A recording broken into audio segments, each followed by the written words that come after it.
સાબરકાંઠા જિલ્લા સહિત ગુજરાતના 11 જેટલા જિલ્લાઓમાં ભારે પવન અને ગાજવીજ સાથે વરસાદ પડવાની કરવામાં આવી આગાહી। ખેડૂતોના ઘઉંના ઊભા પાકને નુકસાન થવાનો પૂરેપૂરો સંભવ।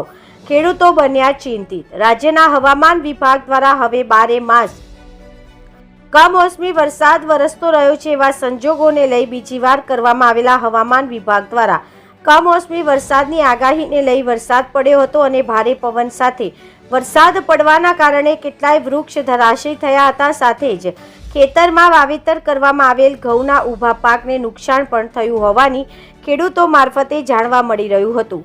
પ્રાપ્ત માહિતી મુજબ હવામાન વિભાગ દ્વારા રાજ્યમાં 11 જિલ્લાઓમાં કરવામાં આવેલ આગાહીને લઈ તારીખ 29 માર્ચ રવિવારના રોજ સાબરકાંઠા, પાટણ, બનાસકાંઠા, કચ્છ, મોરબી, સુરેન્દ્રનગર, રાજકોટ, જામનગર, પોરબંદર, દેવભૂમિ, દ્વારકા અને તારીખ 30 માર્ચને સોમવારના રોજ કચ્છ, પાટણ, બનાસકાંઠા, મહેસાણા, સાબરકાંઠા, અરવલ્લી અને મહીસાગર, દાહોદ જિલ્લા સાથે તારીખ 2 એપ્રિલને ગુરુવારે રાજ્યના કચ્છ, બનાસકાંઠા, પાટણ, મહેસાણા, નર્મદા, તાપી, ડાંગ ત્યારે તારીખ 3 એપ્રિલને શુક્રવારના રોજ રાજ્યના કચ્છ, બનાસકાંઠા, પાટણ, મહેસાણા સહિતના જિલ્લાઓમાં કમોસમી વરસાદ પડવાની આગાહી કરવામાં આવી છે। સાથે આ વરસાદ ભારે પવન સાથે પડશે એમ પણ જણાવવામાં આવ્યું છે। રિપોર્ટર જનક જાદવ, BN ન્યૂઝ ગુજરાતી, સાબરકાંઠા।